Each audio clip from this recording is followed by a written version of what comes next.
Hello बच्चों। आज हम लोग लाए हैं आपके लिए जेई एडवांस का एक क्वेश्चन। एकदम फ्रेश क्वेश्चन है, 2025 में आया हुआ क्वेश्चन है। ये पेपर 1 का क्वेश्चन है और शायद ये फर्स्ट क्वेश्चन ही था। तो आइए इसको समझते हैं और सॉल्व करने की कोशिश करते हैं कि इसमें ऐसा क्या कंसेप्ट लग रहा है जिसको जो कंसेप्ट के थ्रू ये क्वेश्चन बनेगा। पहले तो देखते हैं क्वेश्चन क्या है। क्वेश्चन देखिए, पढ़िए कि let R denotes the set of all real numbers. ये तो जस्ट हम लोग पढ़ते भी है कि रियल नंबर सिस्टम को किससे डिनोट करते हैं? आर से। तो यहाँ एक्चुअली में दे दिया कि आर किसको डिनोट कर रहा है? Set of real numbers. Let a i b i belongs to R for i is equal to 1 2 3। मतलब अगर A1 B1 या A2 B2 या A3 B3 ये सब क्या होगा? ये जो कांस्टेंट होगा ये क्या होगा? रियल नंबर होगा। ठीक है, ये बता दिया क्वेश्चन में, क्योंकि इसका यूज होने वाला है क्वेश्चन में। उसके बाद एक और डिफिनेशन दिया है, डिफाइन द फंक्शंस। अब 3 फंक्शंस है एफ जी एच। उसको कैसे डिफाइन किया है कि F is define from R to R, मतलब डोमेन भी आर है और को डोमेन आर है, और G is define from R to R, domain और कोडोमेन आर है। तो एक्स क्या ले सकता है रियल नंबर सिस्टम से? कोई भी वैल्यू ले सकता है, और उसका कोडोमेन, इसका जो इमेज बनेगा जो वो कोडोमेन का पार्ट है। ठीक है, एंड एच भी क्या है? आर टू आर है। ठीक है, अब एफ एक्स क्या है? एफ एक्स कैसे डिफाइंड है? A1 प्लस A1 क्या है? यहां से आया ये सब क्या है? रियल नंबर है। रियल नंबर कोफिशिएंट सब है, कांस्टेंट सब है। A1 है प्लस 10x है प्लस A2x स्क्वायर है प्लस A3x क्यूब है प्लस x4 है। ठीक है, और gx इस कैसे डिफाइन किया गया है? b1 plus 3x plus b2x square plus b3x cube plus x4 है। और एक hx को कैसे डिफाइन किया गया है? fx और gx के टर्म में डिफाइन किया गया है। जैसे hx इज इक्वल टू क्या है? fx plus 1 minus gx plus 2 है।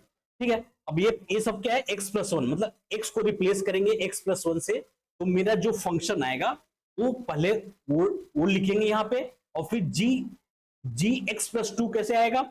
जहां x है उसको रिप्लेस करेंगे x प्लस 2 से, और जब यहां रिप्लेस कर रहे हैं तो इस साइड में रिप्लेस करेंगे जहां जहां x है।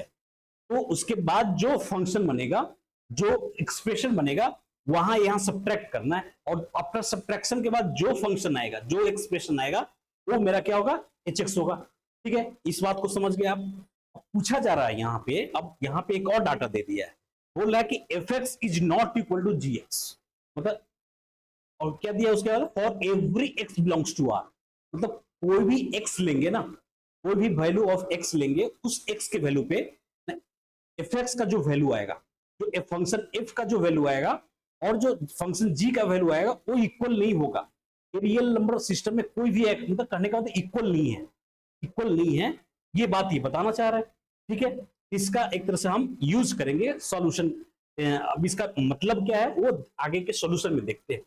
उसके बाद फाइंड क्या करना है? उसके बाद फाइंड करना है then the coefficient of x cube in hx निकालना है।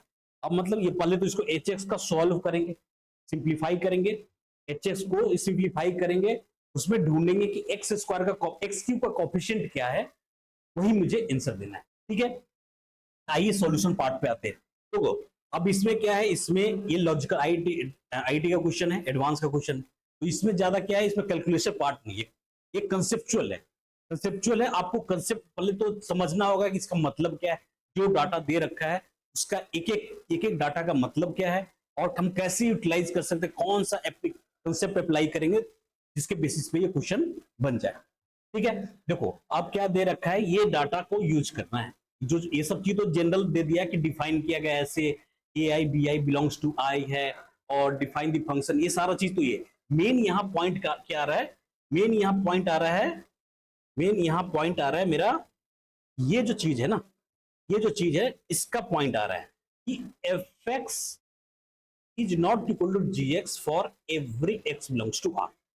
इसका यूज करना है, सिर्फ इस स्टेटमेंट का यूज करना है। उसके बेसिस पे मेरा ये चीज आ जाएगा, मतलब कि क्या कहना चाह रहा है। तो देखो, तो पहले तो मुझे इसका यूज करने से पहले तो जो चीज निकालना है पहले वो निकाल लेते हैं। जो चीज निकालना है पहले तो वो तो देख ले, उसके बाद हम इसका यूज कैसे करेंगे वो देखेंगे। तो आइए अब सॉल्व करते, एच एक्स को सॉल्व करते हैं। एच एक्स कैसे सॉल्व होगा? एच एक्स को सॉल्व करते हैं हम नेक्स्ट पेज में। अब एच एक्स क्या दे रखा है, एच एक्स दे रखा है, जो एच एक्स दे रखा है मेरा इस फॉर्म में दे रखा है, एच एक्स दे रखा है, एच एक्स क्या है, एच एक्स दे रखा है f x plus one and minus g x plus two. और एक्स का एफ एक्स का हम एक्सप्रेशन पता ही मुझे, और जी एक्स का एक्सप्रेशन पता ही है। तो इसमें हम इसको यहां से क्या पता, F x x plus one क्या हो जाएगा, जो हम लिखेंगे यहां से, तो पहले ये एफ एक्स का एक्सप्रेशन लिख रहे हैं, ए वन आएगा प्लस 10 टाइम्स एक्स था तो एक्स प्लस वन आएगा, फिर था क्या ए टू एक्स स्क्वायर था, एक्स स्क्वायर के जगह पे एक्स प्लस वन का स्क्वायर आएगा, फिर ए थ्री क्या जाएगा एक्स प्लस वन का क्यूब होगा, और प्लस फिर एक्स फोर था, x plus one two power four होगा। ये तो क्या आ गया, ये तो एफ एक्स प्लस वन का एक्सप्रेशन आया। ठीक है, अब क्या लेंगे, जी एक्स प्लस टू का एक्सप्रेशन लेंगे। तो जी एक्स का कैसे डिफाइन था, b x b one plus three x plus two. ठीक है, और फिर उसके बाद आता है ए टू क्या आया, एक्स प्लस टू आ जाएगा, एक्स प्लस टू का स्क्वायर आएगा, क्योंकि ए टू एक्स स्क्वायर था जी एक्स के डिफिनेशन में। और फिर क्या आ गया, ए थ्री एक्स प्लस टू का क्यू आया, और फिर एक्स प्लस टू का टू द पावर फोर आया। ये मेरा जी एक्स प्लस टू का एक्सप्रेशन आया। अब देखो फाइंड क्या करना है, फाइंड क्या करना है, हम उस पर जाएंगे, इस एक्सप्रेशन को पूरा ओपन नहीं करेंगे। फाइंड करना है एक्स क्यूब का कोफिशिएंट फाइंड करना है। तो हम इसमें एक्स क्यूब का कोफिशिएंट ढूंढेंगे, इस दोनों एक्सप्रेशन में क्या ढूंढेंगे, एक्स क्यूब का कोफिशिएंट ढूंढेंगे। तो एक्स क्यूब का कोफिशिएंट क्या हो जाएगा, coefficient of x cube in H x, इसमें एच एक्स में हम ढूंढ रहे हैं। अब देखो ढूंढते कैसे है, कैसे करेंगे यहाँ पे, अब इसमें तो एक्स क्यूब कभी नहीं आने वाला है, यहां तक एक्सप्रेशन में, इधर तक को कभी कुछ नहीं आने वाला है, इधर तक जो है ना, यहां से यहां तक तो एक्स क्यू का कोफिशिएंट नहीं आने वाला है। और इसमें भी क्या है, यहां से यहां तक एक्स क्यू का कोफिशिएंट नहीं आने वाला है। आएगा कहाँ, एक्स क्यू इधर आएगा और इधर आएगा। तो यहाँ पे क्या आएगा, जब इसको एक्सपेंड करेंगे तो एक्स क्यू टर्म आएगा एक, उसके बाद एक्स स्क्वायर टर्म आएगा, फिर एक्स वाला टर्म आएगा, फिर एक कांस्टेंट टर्म आएगा। इसका कोफिशिएंट क्या बन जाएगा, ए थ्री एक्स क्यूब, यहाँ पे आ जा रहा है ए थ्री आ गया, ए क्यूब नहीं होगा, ए थ्री ऐसे होगा, ए थ्री आ गया, ए थ्री एक्स क्यूब आ गया यहाँ पे, ए थ्री एक्स क्यूब, ए थ्री एक्स क्यूब कोफिशिएंट यहाँ पे लिख ही दिया है, तो यहाँ पे लिखने की जरूरत नहीं है। क्या है, ए थ्री आ गया, कोफिशिएंट क्या आ गया यहाँ पे ए थ्री। अब इधर ओपन करेंगे, ये पावर फोर है, तो जब पावर फोर है तो बाइनोमियल से ओपन करेंगे, तो क्या कोफिशिएंट क्या आ जाता है, 1 4 4 1 आता है। क्या आता है कोफिशिएंट 1 4 4 1, इसका मतलब एक्स क्यूब वाला, और जो पावर पहले क्या होता है, पावर फोर रहता है, उसका थ्री रहता है, टू रहता है, वन आता है, तो फोर पहले आएगा, उसका थ्री आएगा, तो थ्री आएगा, उसका कोफिशिएंट क्या रहेगा, उसका कोफिशिएंट फोर रहेगा, तो यहाँ पे कोफिशिएंट क्या आ जाएगा, प्लस फोर आ जाएगा। तो इस एक्सप्रेशन से, इस एक्स प्लस वन एक्सप्रेशन से मेरा एक्स क्यू का कोफिशिएंट क्या आया, ए थ्री प्लस फोर आया।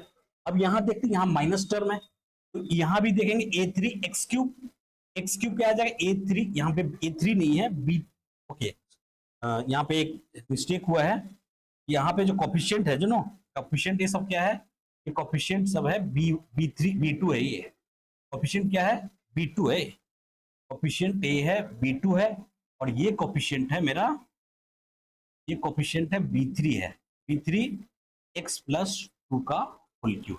ठीक है, एक्स प्लस टू का होल क्यूब। तो यहां से क्या आ रहा है, माइनस आएगा, ये तो माइनस रहेगा ही, माइनस। अब इसको जब एक्सपेंड करेंगे तो एक्स क्यूब का टर्म आएगा, इसका एक्स क्यूब का बाहर मल्टीप्लाई क्या है, वी थ्री, ये माइनस वी थ्री आएगा। और यहां से क्या खुलेगा, यहां से एक तो फोर आएगा कोफिशिएंट, और ये टू टाइम्स आएगा, तो 8 आ जाएगा, तो ये माइनस 8 आ गया। ठीक है, आई होप ये आप इसको जब ये एक्सपेंड करेंगे तो ये सब पता चल जाएगा। ठीक है ना, तो कैसे एक्सपेंड करेंगे इसको देख सकते हैं, इसका एक्सपेंशन देख सकते हैं, इसका एक्सपेंशन देख सकते हैं। तो ये मेरा एक्सप्रेशन आ जाएगा किसका, कोफिशिएंट ऑफ एक्स क्यूब का। इसको जब सिंप्लीफाई करेंगे तो क्या आ जाएगा, a3 माइनस b3 और -4 आ गया। ये मेरा coefficient of x cube in hx आ गया। अब देखो इसमें अननोन क्या है, a3 माइनस b3, और ये तो पता है -4 है। a3 माइनस b3, अगर इसमें कुछ रिलेशन पता चल जाए, इसका क्या रिलेशन या इसका एग्जैक्ट वैल्यू ही पता चल जाए, मेरा काम बन जाएगा, जो आंसर देना है वो बन जाएगा। तो अब आते हैं इसके सेकेंड डाटा पे, जो क्वेश्चन दे रखा है उसके सेकेंड डाटा पे आते हैं कि अब ये चीज कैसे निकलेगा। अब इसका यूज करना पड़ेगा कि fx is not equal to gx for every x belongs to r। देखो अगर fx is equal to not gx होगा, यहां पे हम चलते हैं नेक्स्ट पेज में।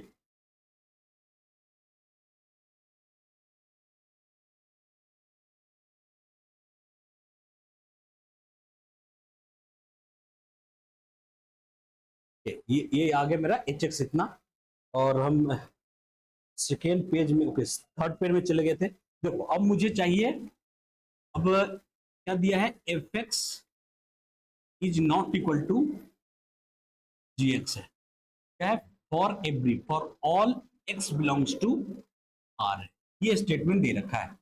इसका मतलब कि इसको ऐसे लिख सकते हैं कि fx minus gx is not equal to 0, not equal to 0।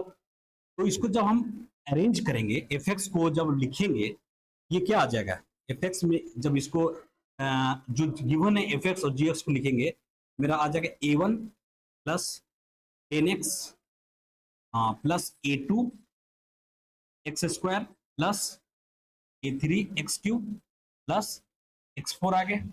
ये मेरा fx हो गया, और माइनस gx है, gx क्या है, p1 plus 3x plus p2 x square plus p3 x cube और प्लस क्या है, x4 है। ये देखो यहां से क्या दिख रहा है कि ये तो कैंसिल आउट हो रहा है, ये तो कैंसिल आउट हो गया। तब एक्सप्रेशन कैसा बन गया, ये जो एक्सप्रेशन बन गया that is not equal to 0 होना चाहिए।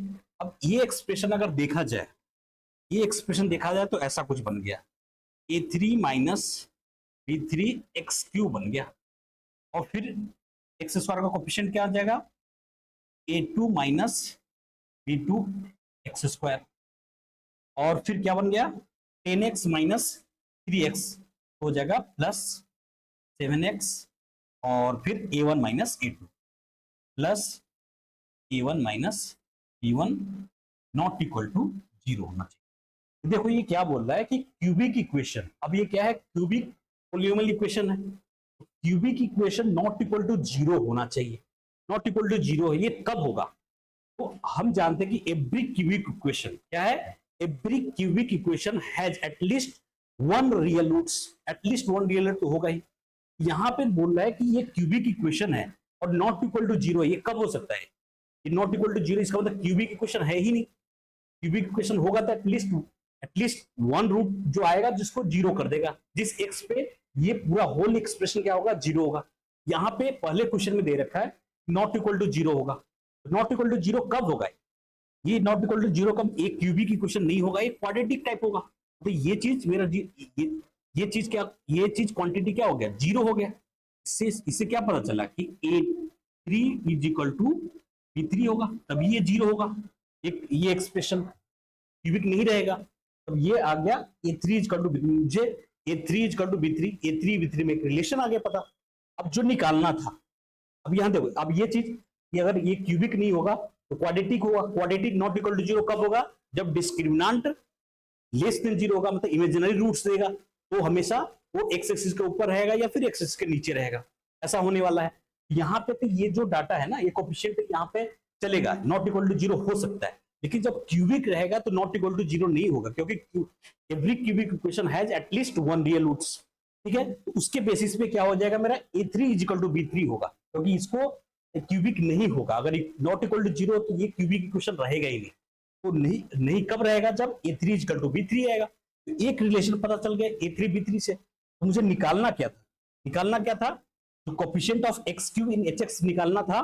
मैंने जब जो सिंप्लीफाई किया तो ये आया, A3 माइनस B3 माइनस 4।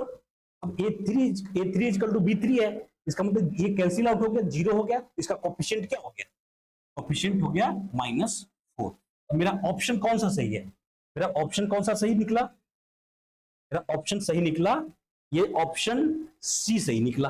तो ये जो है ना, ये सही ऑप्शन है। तो मेरा इस मतलब ये जो क्वेश्चन एडवांस का पूछा था, ये सिर्फ इसी बेसिस पे था कि क्यूबिक इक्वेशन का रूट्स जो होता है ना, एटलीस्ट वन रूट देता है। ये एक हिडन कंसेप्ट था। ये अगर आप पहचानना सीख लेंगे, मतलब इसको अगर इसमें ऑब्जर्व कर लेंगे, तो ये क्वेश्चन आपसे बनेगा। अदरवाइज इस क्वेश्चन में ज्यादा कुछ था नहीं, सिर्फ कोफिशिएंट ऑफ एक्स क्यू का कोफिशिएंट निकालना आसान था।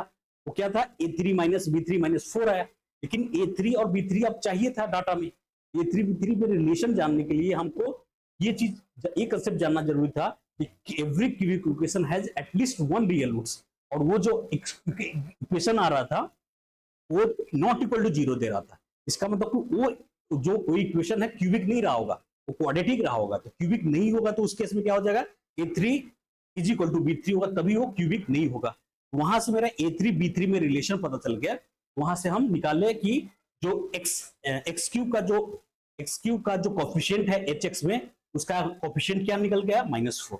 आई होप इस क्वेश्चन को आप समझ गए होंगे। तो चलिए मिलते हैं नेक्स्ट वीडियो में एक और क्वेश्चन, एडवांस क्वेश्चन या जेईई मेन क्वेश्चन, या एक अदर टॉपिक पे हम एक क्वेश्चन लेके आएंगे जो इंटरेस्टिंग होगा। ठीक है, मिलते हैं बच्चों नेक्स्ट वीडियो में।